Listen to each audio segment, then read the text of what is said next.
você quer? O que você realmente deseja? Essa é uma pergunta muito simples para uma resposta muito complexa. Um filósofo disse certa vez: penso, logo existo. O problema dessa frase é que reduz muito ao homem a uma questão intelectual e esquece de um fator muito importante. O ser humano é um ser guiado pelo seu amor, pelo seu coração. Em outras palavras, nós estamos sempre amando alguma coisa e sempre somos guiados por aquilo que amamos. Fique com a gente nesse programa, porque nós vamos falar que você é aquilo que ama. Porque dele, por ele, para ele são todas as coisas. Porque dele, por ele, para ele são todas as coisas. Porque dele, por ele, para ele são todas as coisas. Porque dele, por ele, para ele são todas as coisas. A ele a glória, a ele a glória, a ele a glória, pra sempre. Amém. A ele a glória, a ele a glória, a ele a glória, pra sempre. Amém. Quão profundas riquezas o saber e o conhecer de Deus. Quão insondáveis seus juízos e seus caminhos. Quão profundas riquezas o saber e o conhecer de Deus. Quão insondáveis seus juízos e seus caminhos. A ele a glória, a ele a glória, a ele a glória, pra sempre. Amém. A ele a glória, a ele a glória, a ele a glória, glória, glória, pra sempre. Amém.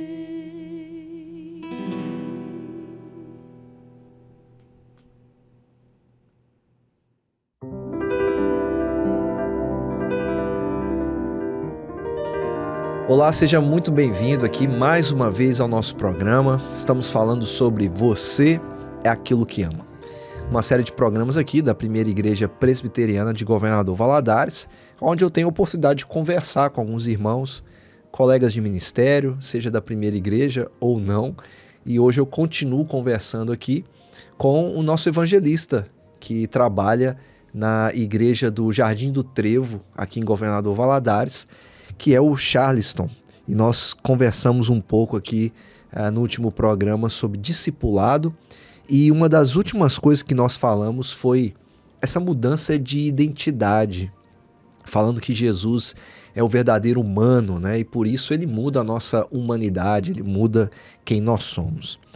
Bom, Charles, a gente tem uma jornada agora pela frente para a gente falar sobre essa identidade ligando-a ao discipulado. E eu queria, só para a gente poder começar a nossa conversa, eu vou ler o texto de Efésios 4, aonde o apóstolo Paulo usa aqui uma expressão muito conhecida por todos nós, né?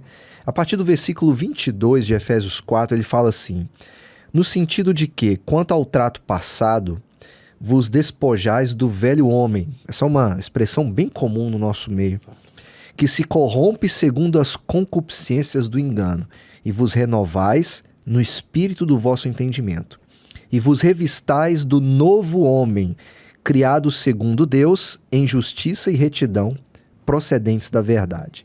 Para quem não conhece, está assistindo a gente e está pensando assim, que velho homem é esse? Que novo homem é esse? De maneira assim bem prática, qual a diferença entre os dois? Bom, o velho homem, João, diz respeito às nossas antigas práticas antes do conhecimento de Deus. Ou seja, quando a nossa mente ela ainda estava em uma completa escuridão. Paulo vai usar essa metáfora. Parece que o entendimento dos incrédulos, até então, ele permanece obscurecido, né? Mas, de repente, a luz do Evangelho, ela brilha, as coisas se tornam claras e nós passamos a viver numa nova perspectiva de vida, uma nova cosmovisão, uma visão diferente do mundo, das coisas, a respeito daqueles que estão à nossa volta. Tudo isso é transformado no nosso novo coração, né? Seria o novo nascimento, o ser que nasce agora dentro de uma nova perspectiva, voltado para Deus, com o seu coração novamente restaurado pelo Senhor. Praticamente como se fosse uma nova pessoa. Exato, um novo ser, né? Na perspectiva de Agostinho, ele inclusive cita, né, isso, ele mostra a sua vida lá em Confissões, em que ele vivia uma vida completamente fora dos caminhos do Senhor, uma vida inclusive devassa. Sim, sim. E tem até uma história muito interessante que diz que em certa feita, uma das moças que Agostinho costumava se relacionar, ela encontrou ele na rua. E ao encontrar Agostinho, ela olhou para ele e falou: Ei, Agostinho! Ei, Agostinho! E ele não deu muita ideia para ela assim, né? E ela falou: opa, sou eu, Agostinho, será que você não está me conhecendo? E aí ele vira para ela e fala assim: não, eu te conheço e eu sei bem que você é, mas eu não sou mais o mesmo Agostinho.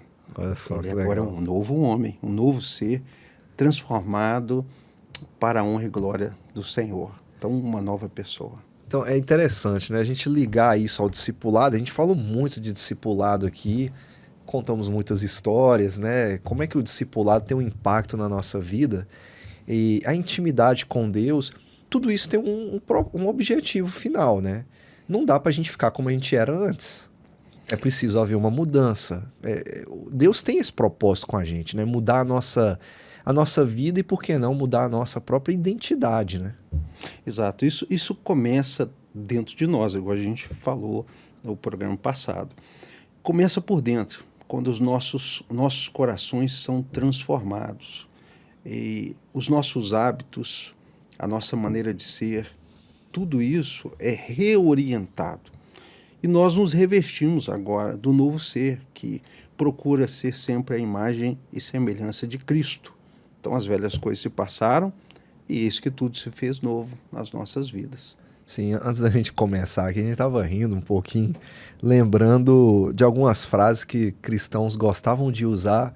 Eu me lembro lá nos anos 90, falava-se muito isso, né? O pessoal gostava de pregar, falava do crente Raimundo, Sim. Um pé na igreja, outro no mundo. O crente agente secreto, né? Que só age ali. Ninguém pode saber que ele é crente. Ele é crente, mas ele se esconde ali e dá essas esquivadas. E eu lembro de uma que eu ouvia muito dizer que era o tal do crente Gabriela, né? Aquele que nasce assim, vive assim, morre assim. Vai morrer assim. E as pessoas têm uma ideia, o pastor Jack Stone até, na mensagem que ele fala disso aqui, ele lembra daquelas questões do temperamento. Ah, não, eu sou sanguíneo. Ah, eu sou isso. Exato. E eu sou assim mesmo, e você vai ter que lidar com esse meu temperamento.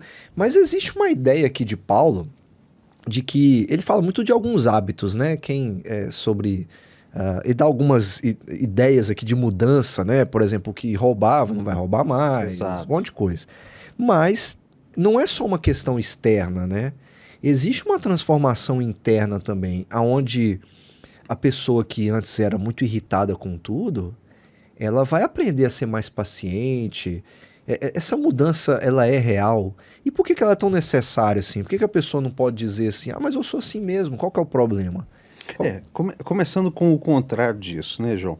Existe a possibilidade de uma pessoa, às vezes, ser um crente que, às vezes, está na igreja, ele ouve a palavra todos os domingos, mas ainda assim, os seus hábitos de vida, as suas liturgias cotidianas e diárias não foram transformadas. Uhum. Então ele tem uma informação do evangelho e carrega consigo, mas ele não aplicou elas. Ou seja, há uma necessidade de que nós que dizemos que amamos a Deus também possamos transformar tudo aquilo que nos envolve. Uhum. Ou seja, aquele que se revestiu de Deus, ele vai transformar os ambientes à sua volta, os seus hábitos, a sua maneira de falar, as suas preferências vão ser transformadas. Então, se nós somos aquilo que amamos, então, de fato, nós temos que fazer jus a isso. Então, acho que a coisa mais triste é quando nós dizemos que amamos a Deus, mas nós olhamos ao nosso redor, a nossa vida, as nossas atitudes, e nós vemos que elas não condizem com o Deus que nós amamos e o Evangelho que nós dizemos que carregamos. Então isso é muito triste. Então essa é uma possibilidade. Mas a nova vida em Cristo, ela traz para nós uma novidade de vida em todos os aspectos. Até uma novidade na própria identidade, né? Nos temperamentos. Eu li num livro uma vez, era um ateu em jornada até a fé. Porque a esposa converte, ele fica muito irritado, aí ele quer provar a todo custo que ela está louca. E ele começa, o nome dele é Lee Strobel, ele escreveu um livro que até virou um filme, chama Em Defesa de Cristo. E aí ele vai contando a sua jornada, indo em muitos teólogos para tentar descobrir e provar para a esposa que ela está louca, né? E aí diz ele que uma coisa impactou ele, que ele esteve com um empresário e ele era muito racista, preconceituoso, todas as coisas ruins que você poderia imaginar. E ele voltou depois de um tempo e encontrou esse mesmo moço de uma outra maneira. Era uma pessoa mais amigável, mais humilde, mais assim, generosa. E aí ele ficou curioso com aquilo e o empresário disse para ele assim, não, eu conheci o evangelho. Olha. E ele falou assim, como é que pode, né, uma mensagem como essa transformar uma pessoa que você tem tudo de ruim nela para agora ter as coisas que Deus ama, né, como humildade, generosidade, graça. De certa maneira a gente está dizendo que o amor a Deus acima de todas as coisas, de certa forma acaba nos transformando de maneira completa, né? Quando nós nos revestimos de Cristo, João, nós encontramos nele um exemplo de amor verdadeiro, amor transformador. E aquele que tem esse encontro com Cristo, ele é transformado. Os seus hábitos de vida passam a ser espelhados na pessoa de Cristo. Manso como ele foi, amável como ele foi, dócil. E às vezes isso vai contrariar o quê? O velho homem, a nossa natureza pecaminosa. Alguns são mais estourados, outros são mais calmos por natureza. Mas tudo isso deve ser recalibrado, deve ser reconfigurado. Sim. Quando nós encontramos Cristo. Porque também não adianta o cara se falar assim, um é estourado demais, o outro é calmo demais. O que a gente precisa é de um equilíbrio. Então o Evangelho, ele traz para nós um equilíbrio em todas as áreas da nossa vida. Eu penso que quando nós conhecemos o Evangelho de Cristo, ele vai pegar, ele não vai nos transformar em um outro ser, mas ele vai pegar o que há em nós e vai novamente devolver a normalidade, ele vai colocar paz ao caos que às vezes está dentro de nós. Ele vai restabelecer a ordem a este caos que às vezes nos habita. Você estava falando aí do velho homem, parece que há algumas situações na vida que faz o velho homem nascer de novo, né? Eu conheci uma pessoa que falava assim, brincava comigo, olha, o trânsito parece que faz o meu velho homem voltar, porque fica muito irritado e tal. E um dia eu tava com ele e ele falava assim, João, quando eu tô no trânsito eu tenho que lembrar que Jesus era manso e humilde de coração, para eu poder ter paciência com tudo isso. O fato da pessoa ser transformada não significa que ela vai parar de lutar, né, contra temperamentos dela, né? Ela vai ter que... É uma luta constante. Exato. Essa mudança. O próprio Paulo, ele fala que ele vivia essa luta constante. O bem que eu quero fazer, esse eu não faço, mas o mal habita sempre em mim. Então, às vezes, o que a gente tem que entender é que Cristo é o nosso modelo, mas que nós ainda estamos sendo aperfeiçoados pela sua graça. Nós vamos sendo aperfeiçoados a cada dia. Você falou do trânsito aí, eu lembrei daquela velha figura do Pateta. Ah, ótimo. Né? O Pateta, ótimo. Naquele desenho clássico, né? Que ele era um cidadão normal, né? Um camarada bacana, mas quando ele entrava no carro, ele se transformava num ser, sabe? Quase um monstro. Um monstro, né? Então... Às vezes esse velho homem, ele insiste em bater a porta do coração. E às vezes nós nos sentimos tão fracos que, de fato, sentimos o desejo, às vezes, de ceder a certas tentações. Mas o que nós devemos lembrar é que Cristo é aquele em que nós devemos nos espelhar. Ou seja, nos seus momentos de fraqueza, quando você estiver pensando em desistir ou parar ou ceder à tentação, olhe para Cristo. Sim. Ele é a imagem do Deus invisível, ele é o humano perfeito. E ele é o ser humano como nós também deveríamos ser. Ou seja, Cristo, a imagem de Cristo nos mostra como de fato a humanidade deveria ser. Ele é o humano perfeito. Sim. Então, olhar para Cristo muitas vezes nos faz renovar as nossas forças para prosseguir na nossa caminhada. Será que esses desafios a gente poderia lembrar daquele texto de Deus falando com Caim? Para Caim que ele fala, né? O pecado está aí. Jaz à porta. E cumpre a você dominá-lo. Será que uma coisa que a gente deveria pedir muito a Deus é o tão famoso domínio próprio para poder controlar esses nossos temperamentos que precisam ser mudados? A gente tem consciência disso. A gente precisa ser mudado, né? O domínio próprio é essa necessidade, talvez, que a gente tenha? No Você é Aquilo que Ama, é interessante que o James K. Smith, ele vai falar sobre essa questão. É como Deus dizendo a Caim, né? Te convém dominar aquilo que está dentro de você. E ele fala sobre a restauração das boas práticas, das boas liturgias, porque é uma pessoa que está cheia de ódio no coração, né, de rancor, de ciúme, ele passa a praticar coisas que vão impulsionar a ele nesse caminho. Que era o caso de Caim, né? Que era o caso de Caim. Então, talvez a solução para isso, o contrário, seria, poxa, eu estou aqui com raiva, mas eu vou me espelhar em Jesus. E eu vou olhar para ele, porque eu estou passando por esse momento de raiva, mas ele pode me fortalecer para que eu mude a minha direção. Então, o ser humano, ele ele usa um termo muito interessante que é um animal litúrgico. Assim como nós somos um animal tem um animal irracional e o animal racional, ele fala um animal litúrgico. Ou seja, as boas práticas, restaurar aquilo que são, muitas vezes nas nossas vidas, aquelas atividades que às vezes a gente ignora. A oração, a leitura da palavra, as disciplinas espirituais, elas têm um alto poder de nos ajudar a superar as nossas fraquezas. E eu vejo muito, você estava falando do equilíbrio, né? Muitas pessoas, hoje a gente encontra isso na internet, assim, o tempo inteiro, né? Pessoas atrás desse equilíbrio, né? Nessa coisa de eu preciso balancear o meu corpo, a minha mente, e acabam abraçando qualquer coisa, né? Que tenha espiritualidade, sendo que a resposta final está muito clara, né? Você precisa se espelhar no modelo máximo de humanidade, que é o Senhor Jesus Cristo. Você tem que ser como Ele. E não tem como ser como Ele sem ser mudado por Ele, né? E o discipulado tem um papel importante nisso. E e tenham esse papel importante na nossa própria identidade.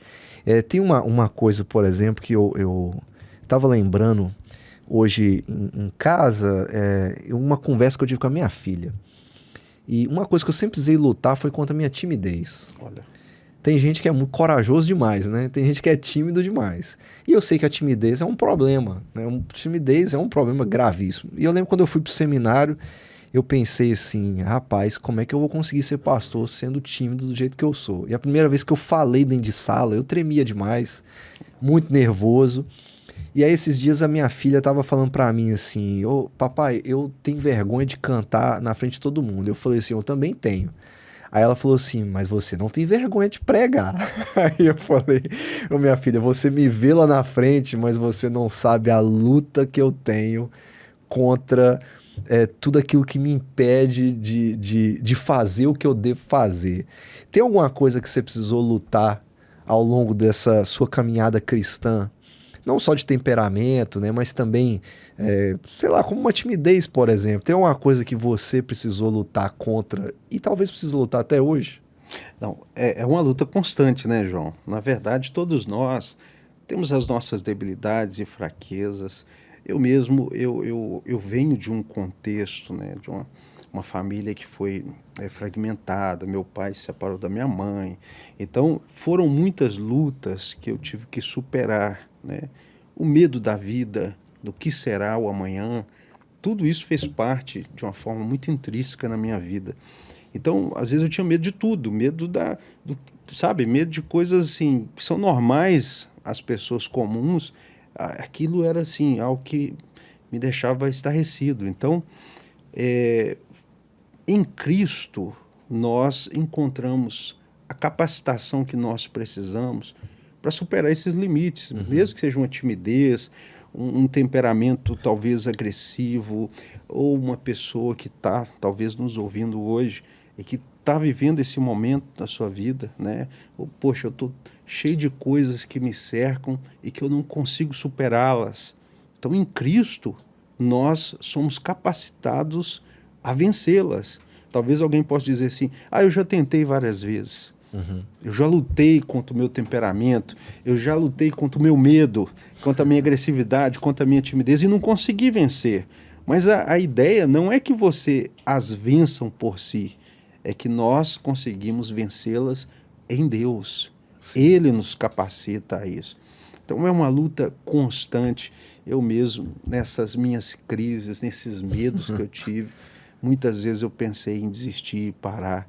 E é só quando eu olho para Cristo que eu consigo encontrar força para ir adiante. Eu estava conversando aqui com o pastor Felipe e a gente estava falando justamente sobre imperfeições e o quão é importante as pessoas saberem também das nossas próprias lutas, né? De que nós temos também muitas dificuldades, né? Dentro de casa, no ministério. E você até falou de pessoas que estão nos ouvindo. Nós temos aqui alguns minutinhos, pelo menos 1 minuto e meio, para a gente poder encerrar. Para quem está nos ouvindo agora, já que é a sua primeira vez aqui, já é sua segunda vez aqui com a gente, uma palavra para essa pessoa que talvez está acomodada no pecado, que pensando assim, não, eu sou assim mesmo, eu vou me contentar do jeito que eu sou. Uma mensagem desafiadora para essa pessoa, para dizer para ela assim, não se contente, né, com o que você é, olhe para o Senhor Jesus.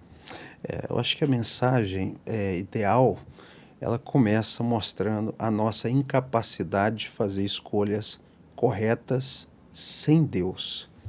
Todas as vezes que nós tentamos fazer escolhas e escolher aquilo que nós achamos que vamos nos fazer felizes, né, por nós mesmos, nós nos decepcionamos. E o que é pior, João, nós corremos o risco muitas vezes de destruir aquilo que nós amamos por causa das nossas expectativas erradas. Então, o que eu diria para essas pessoas talvez se resume na frase do próprio Agostinho, quando ele diz assim, fizeste-nos para ti, e o nosso coração só achará repouso, descanso em ti. Então, quando ele diz essa frase, ou mais ou menos essa frase, ele quer dizer isso, que nós podemos até procurar a felicidade em outras coisas, nós podemos colocar o nosso amor em outras coisas que nós achamos que vão nos fazer felizes, mas a verdadeira felicidade ela está em Cristo. Cristo é a verdadeira felicidade. Então, o meu conselho é: tire seus olhos das plataformas humanas, coloque o seu amor direcionado a Cristo. Ame a Cristo de todo o coração. As demais coisas passarão, mas Cristo ele permanece para sempre. Então, põe o seu amor no lugar certo, o amor em Jesus. E aí esse desespero todo só termina quando encontramos o Senhor Jesus Cristo, né? Exato. Ou quando somos achados por Ele, né? De fato. Amém. Muito obrigado. Deus te abençoe lá você no seu trabalho. E nós vamos ter mais oportunidade para conversar sobre outros assuntos mais para frente. E é sempre bom receber alguém aqui para a gente poder trocar uma ideia assim tão boa. Então que Deus te abençoe e volte mais, se Deus quiser. Obrigado, João. Prazer estar aqui com você. E você que ficou com a gente até aqui, meu muito obrigado. Nós temos mais coisas para conversar. E eu espero encontrar você no nosso próximo programa. Que Deus te abençoe e um grande abraço.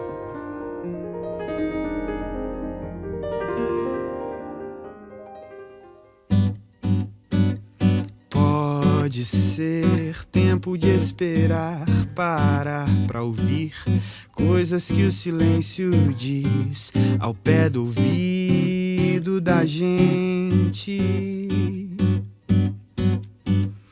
Pode ser tempo de deixar acontecer, desacelerar a vida, vai além desse instante. Não é de chegar primeiro, mas é de continuar no compasso da canção, na hora e no lugar. Não é de chegar primeiro, mas é de continuar no compasso da canção, na hora e no lugar.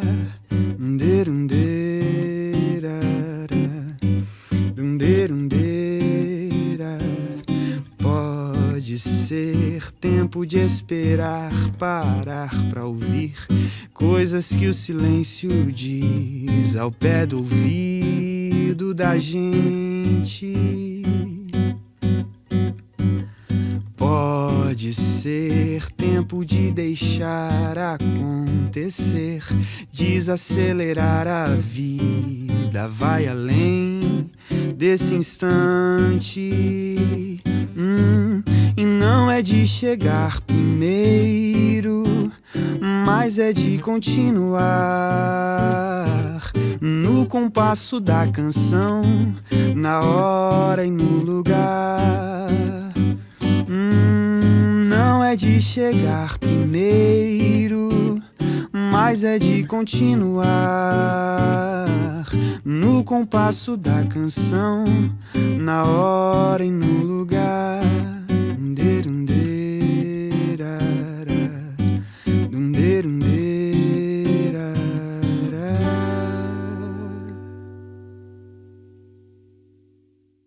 Você deseja entrar em contato conosco, nos enviar uma pergunta ou seu pedido de oração? Basta enviar uma mensagem para o número de WhatsApp que está aparecendo na sua tela. Você também pode nos fazer uma visita e acompanhar as atividades da nossa igreja através das nossas redes sociais.